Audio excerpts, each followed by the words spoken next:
तो refraction of light का ये पार्ट 4 है, ठीक है, जिसमें हम लोग सीख रहे हैं critical angle and total internal reflection TIR।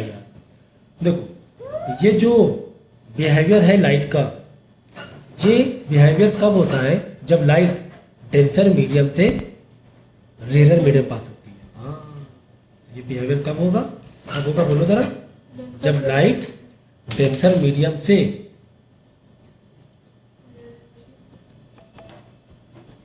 कहाँ जाएगी?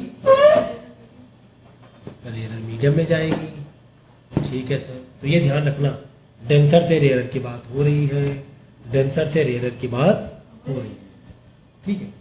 अब देखो, अब मैं क्या कर रहा हूँ, एक सरफेस बना रहा हूँ। समझो कि ये मैंने सरफेस बनाया, ये गिलास या पानी इसमें भरा हुआ है गिलास है, ठीक है। कुल मिला के डेंसर है, कुल मिला के क्या है? ये डेंसर है। अब बाहर क्या है? एयर है या फिर रेयर है। एयर कह लो, रेयर कह लो। हुआ क्या? और यहाँ से लाइट आ रही है। आपकी बात, लाइट कहाँ से? यहाँ से आ रही है। लाइट स्केल है, स्केल लो। तो लाइट हम डेंसर से लेकर आए और हमने यहाँ पर इंसिडेंट करवाई। एरो देना जरूरी है। यहाँ इंसिडेंट कराई सरफेस। जहाँ पे इंसिडेंट कराते हैं वहाँ पे हम लोग नॉर्मल बनाते हैं, ये हम लोगों को पता है। हमने बनाया यहाँ पे नॉर्मल, ठीक है, नॉर्मल बना लिए।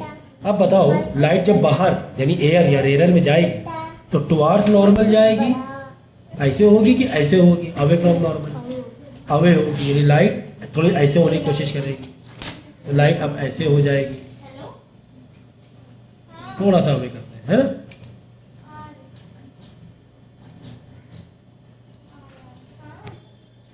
ठीक है, तो यहाँ पे हुआ I और यहाँ हुआ R।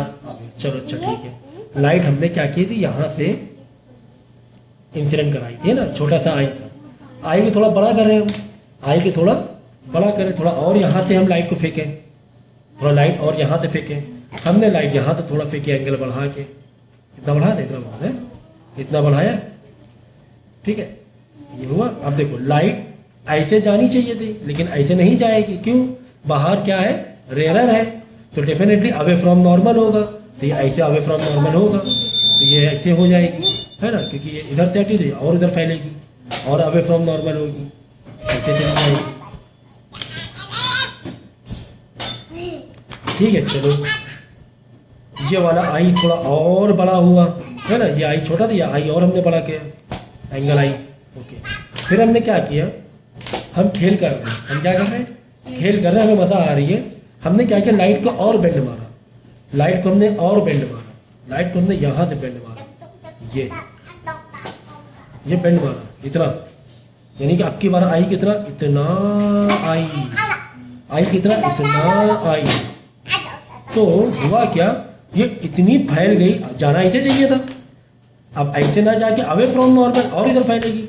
इतनी फैल गई कि ये क्या हो गई? सरफेस में ग्रेस कर गई। सरफेस में क्या कर गई? ग्रेस कर गई। ग्रेस थोड़ा ऐसे बना दिया मैंने समझने के लिए। ये ग्रेस कर गई, सरफेस के ऊपर से चली गई। यानी आई हमने इतना बड़ा ले लिया, आई हमने इतना बड़ा ले लिया कि क्या हो गई? ग्रेस कर गई। तो वो जो आई, वो एंगल आई जिसमें लाइट क्या हो रही है? ग्रेस करे जा रही है। क्या करे जा रही है? ग्रेस, स्लिप करी जा रही है सरफेस में। उसी आई एंगल को हम लोग क्या बोलेंगे? Critical angle. उसी एंगल ऑफ आई को क्या बोलेंगे? Critical angle. समझ गए? Critical angle. तो जहां पर लाइट उतना आई हमने ले लिया भाई।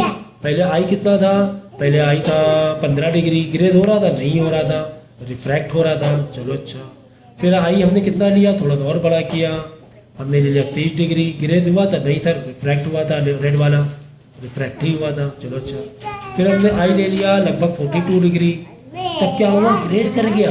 क्या हो गया? ग्रेस कर गया, लाइट ग्रेस कर गई, स्लिप कर गई। तो इसी आई एंगल को हम लोग बोलेंगे क्रिटिकल एंगल। क्या बोलेंगे? तो इतना आई हम बढ़ाते गए कि लाइट हमारी ग्रेस करेगी। अच्छा तुम हो खिलाड़ी, तुम क्या हो? खिलाड़ी हो, तुम्हें टाइम पास करना है। तुमने क्या किया? और एंगल बढ़ाया। तुमने क्या किया? और एंगल और फैलाया। तुमने लाइट अपनी बार थोड़ा सा और फैला दिया। जब थोड़ा सा और फैलाओगे लाइट को, मतलब और बड़ा एंगल लोगे, अब क्या होगा सर? यहाँ पर तो ग्रेस कर रहा था, ये ग्रेस हो गया क्रिटिकल एंगल। यहाँ पर क्या करेगा? यहाँ पर मार देगा क्या? रिफ्लेक्शन। पलट जाएगी लाइट। अब पूरे के पूरे रिफ्लेक्शन लॉ, पूरे के पूरे रिफ्लेक्शन लॉ अप्लाई हो जाएंगे। ठीक है, ये देखो। और इसी को बोलेंगे टोटल इंटरनल रिफ्लेक्शन। क्या बोलेंगे? Total internal reflection. अब पूरा रिफ्लेक्शन का लॉ यूज होगा, यहाँ पे जितना भी आई रहेगा वही इतना आर। तो बहुत इसके ज़बरदस्त कॉन्सेप्ट है और ज़बरदस्त इसकी एप्लीकेशन है इसकी। अक्सर स्विमिंग पूल के अंदर जाओ या समुंदर के अंदर, जब ऊपर देखोगे, समुंदर के अंदर से ऊपर देखोगे तुम, तो लाइट का ऐसा होल जैसा दिखाई देगा। अगर डिस्कवरी में देखा हो, लाइट कैसे दिखाई दे? थोड़ा होल टाइप, ऐसा लगेगा कि होल है, वहीं से लाइट आएगी। जबकि पूरा ऊपर खुला आसमान है, लेकिन हमें क्या दिखाई देगा?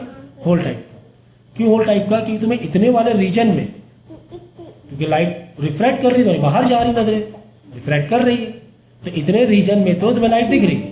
बाकी और जब तुम ऐसे क्रॉस करके देख रहे हो, तुम्हें अंधेरा दिख रहा है। क्यों? क्योंकि रिफ्लेक्शन करी जा रही है। ज़्यादा क्रॉस होकर ऐसे देख, बिल्कुल क्रॉस, इतने से रीजन में ये जो है रीजन, अब इसी का तुम ऐसे ले लो, यहाँ पर ऐसे इतने से रीजन में तो जहाँ जहाँ पे रिफ्लेक्शन मार रहा है, जहाँ पे रिफ्लेक्शन मार रहा है, ऐसे ऐसे लाइट आई, ऐसे और ऐसे भी आएगी। जब इधर से करोगे इधर इधर आएगी। तो ऐसे जो तुम्हें दिखाई देगा होल टाइप पर, लेकिन ज़्यादा क्रॉस से देखोगे। क्यों? ज़्यादा क्रॉस में क्या हो रहा है? इंटरनल रिफ्लेक्शन हुआ जा रहा है, हमारी लाइट आंखों की रेस बाहर जा ही नहीं पा रही है। तो इसीलिए समुद्र के अंदर या स्विमिंग पूल अंदर ऐसा लगेगा कि एक छोटा सा होल है, वहाँ से लाइट आ रही है। छोटा सा एरिया में ही एक पानी लाइटिंग वाला दिखाई देगा, बाकी अंधेरा दिखाई देगा साइड से दिखाई। तो ये टोटल इंटरनल रिफ्लेक्शन की ही कहानी है। ठीक है, तो इसके फॉर्मूले भी देख लेते हैं। तो यहाँ पर तुम समझ गए हो, अगर आई 42 है, यानी आई अगर क्या है? क्रिटिकल एंगल है,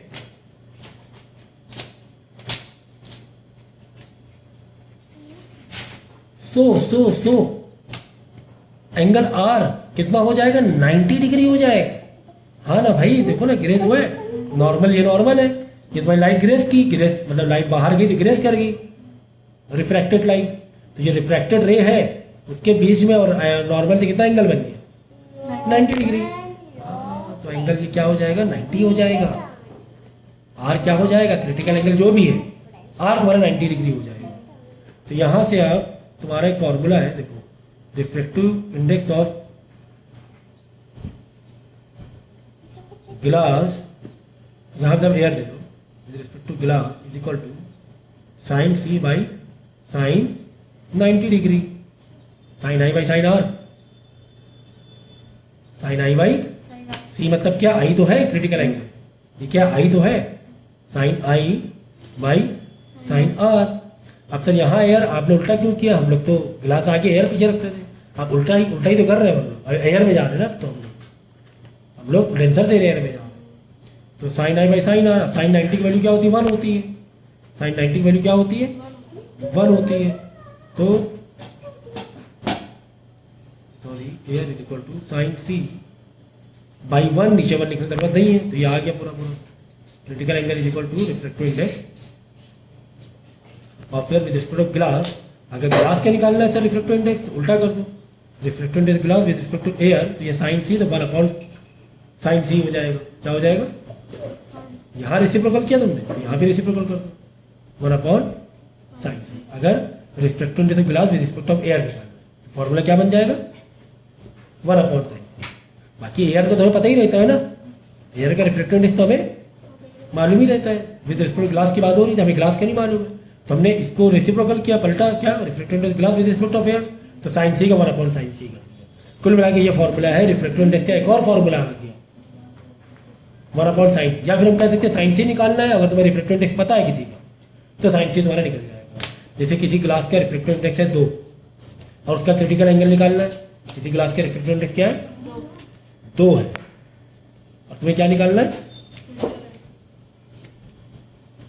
लगा देंगे। देखो refractive index of glass with respect of air 1/sin c। हमें पता है कि refractive index glass with respect of air कितना है, 2, थोड़ा ज़्यादा ही रहता है ना एयर से, तो डबल कर दिया, 2 कर दिया। चलो तो 1/sin c, sin c दे ले 2 नीचे लिया, sin c is equal to 1/2। अब 1/2 कौन सा एंगल की वैल्यू होती है साइन में? साइन 30 की वैल्यू होती है। आ गया क्रिटिकल एंगल क्या, 30 डिग्री है ना। 1/2 कौन से एंगल की वैल्यू रहती है? साइन की कौन सी वैल्यू 1/2 होती है? कौन से एंगल की वैल्यू? साइन 30 की। मतलब ये जो ग्लास में यहाँ पे 30 डिग्री में ही ग्रेस करा जा रहा है, यहाँ पे 30 डिग्री में ही ग्रेस करा जा रहा है, तो उसका क्रिटिकल एंगल, उसका जो रिफ्रैक्टिव इंडेक्स है वो क्या है, 2 है। मतलब रिफ्रैक्टिव इंडेक्स बहुत ज़्यादा है, तभी तो 30 डिग्री में ही करा जा रहा है ग्रेस, क्योंकि रिफ्रैक्टिव इंडेक्स बहुत ज़्यादा है। अगर डायमंड का क्रिटिकल एंगल क्या होगा, 24 डिग्री। 24 डिग्री में ही तुम्हारी लाइट है ना ग्रेस कर जाएगी। 24 से थोड़ा भी प्लस हुआ तो इंटरनल रिफ्लेक्शन हो जाएगा। 24 से थोड़ा भी और आगे गए भाई, थोड़ा सा आगे जाएंगे तभी तो TIR होगा। तो डायमंड में रिफ्रैक्टिव इंडेक्स बहुत ज़्यादा होता है, 2.4 समथिंग होता है, इसीलिए उसका क्रिटिकल एंगल बहुत कम होता है। देखो ना, दोनों एक दूसरे के इन्वर्स वेरिएशन है। रिफ्रैक्टिव इंडेक्स ज़्यादा तो क्रिटिकल एंगल कम, अपॉन में ना, डिवाइड में, ठीक है ना। अगर किसी का रिफ्रैक्टिव इंडेक्स बहुत ज़्यादा है तो वो बहुत ही कम एंगल में ग्रेस और टोटल इंटरनल रिफ्लेक्शन कर जाएगा, तभी तो डायमंड बहुत चमकता है। ओ क्या बात आ गई, क्या बात आ गई। तभी तो डायमंड क्यों चमकता है, बहुत चमकता है। ये तुम्हारे बुक में नहीं बता रहा हूँ मैं, डायमंड बहुत चमकता है। क्यों?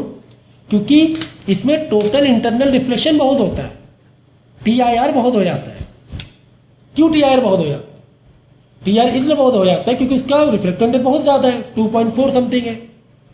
तो रिफ्रैक्टिव इंडेक्स ज़्यादा मतलब क्रिटिकल एंगल बहुत कम हो रहा है। तो हल्की सी भी लाइट, थोड़ी भी लाइट डायमंड में, थोड़ी भी हल्की फुल्की भी लाइट बेंड होकर आ गई अंदर, और हल्का फुल्का भी उसे बेंडिंग मिला तो अंदर ही फंसी रह जाएगी लाइट, अंदर ही उसका रिफ्लेक्शन होता रहेगा। या तो बहुत ही ज़्यादा एंगल कम हो, मतलब हल्के से बेंड में भी 24 डिग्री में ही, 24 समथिंग में ही TIR निकला जा रहा है। तो हल्के फुल्के बेंड में ही TIR हुआ जा रहा है, अंदर ही अंदर लाइट फंसी जा रही है। रिफ्लेक्शन है ना, ऐसे टकरा रही है, फिर ऐसे टकरा रही है, फिर ऐसे टकरा रही है लाइट, TIR हुआ जा रहा, बाहर ही नहीं आ पा रही। कहीं बाहर भी आएगी, लेकिन इसीलिए असली जो डायमंड होता है, बोलते हैं ना असली डायमंड बहुत चमकता है। असली डायमंड का मतलब उसका रिफ्लेक्टिव इंडेक्स बहुत ज़्यादा, मतलब क्रिटिकल एंगल बहुत ही कम, हल्का फुल्का भी बेंड मिल गया लाइट, हल्की सी बेंड। इसीलिए डायमंड को वैसे थोड़ा सा कट करके बनाते हैं कि रिफ्लेक्टिव इंडेक्स उसका, मतलब रिफ्लेक्टिव इंडेक्स तो खैर बाय नेचर इस हिसाब से कट करके बनाते हैं कि जो इंसिडेंट एंगल है, वो जो बेंडिंग है, वो 24-25 से कम में रहे, मतलब उतने में ही रिफ्लेक्शन मार जाए। वो इस हिसाब से कट करके बनाते भी डायमंड कि अंदर एंट्री तो हो जाए लाइट कहीं ना कहीं इधर से, लेकिन बाहर आने में दिक्कत हो जाए लाइट को, अंदर TIR मारता रहे। ये रीज़न है, और यही हमारा स्विमिंग पूल और समंदर वाला रीज़न, ठीक है। तो अगर कोई पूछे तुम्हें कि बताओ ये डायमंड चमकता क्यों बहुत, तो क्या बोलना, उसका रिफ्लेक्टिव इंडेक्स बहुत ज़्यादा होता है, इसे क्रिटिकल एंगल बहुत कम हो जाता है, लाइट अंदर जाती है और TIR मारती रहती है, ठीक है। ओके, तो ये था कॉन्सेप्ट आपका क्रिटिकल एंगल का। बाद में देखो तुम्हें पूछा जाए क्रिटिकल एंगल बताओ, अगर किसी का रिफ्लेक्टिव इंडेक्स दिया हुआ है, जैसे वाटर के यहाँ पे 4/3 दिया हुआ है, और उसका तुम्हें क्या बताना है, क्रिटिकल एंगल बताना है। बस फॉर्मूला यही लगा लेना। क्या फॉर्मूला लगा लेना, reflective index of water with respect of air by 1/sin I, मतलब वही sin C कह सकते हो तुम क्रिटिकल एंगल के लिए। तो क्या करोगे, रिफ्लेक्टिव इंडेक्स कितना दिया हुआ है तुम्हें, 4/3 दिया हुआ है, 1/sin साइन आई, इधर से इसको रेसिप्रोकल करो, इसको इधर करो, क्यों? क्योंकि हमें साइन आई चाहिए, तो अपॉन में क्यों है, ऊपर करना पड़ेगा ना साइन आई, इधर रेसिप्रोकल तो इधर भी करना पड़ेगा। तो बस अब क्या करो, साइन को अगर तुम्हें इसकी वैल्यू नहीं पता कोई टेंशन मत लो, वैसे 3/4 की वैल्यू होती है 49 डिग्री, ऐसे गिवन दिया होगा, नहीं तो तुम ऐसे कर देना 3/4 साइन इनवर्स इधर भेज देना और आई इधर ही रखना, ऐसे भी कर सकते हो। तो 49 डिग्री वैसे दी हुई 3/4 की 49 डिग्री होती है, तो ग्लास बहुत ज़्यादा हार्ड नहीं है। 49 डिग्री के बाद तुम्हारा टोटल इंटरनल रिफ्लेक्शन होगा, TIR होगा 49 डिग्री के बाद। हाँ अभी अंदर आराम से बाहर आ रही है, कोई दिक्कत नहीं है, क्रॉस भी जा रही है, 49 है ना। जब लाइट बहुत ज़्यादा बेंड करो, बहुत बेंड करो, तब जाके हो सकता है फिर रिफ्लेक्शन हो, नहीं तो वैसे अंदर चली जा रही है, अंदर चली जा रही है लाइट, बाहर भी आई जा, जो भी है जैसा टेंसर एरर है। तो पूरा खैर कॉन्सेप्ट तो टेंसर टू एरर में ही था ये।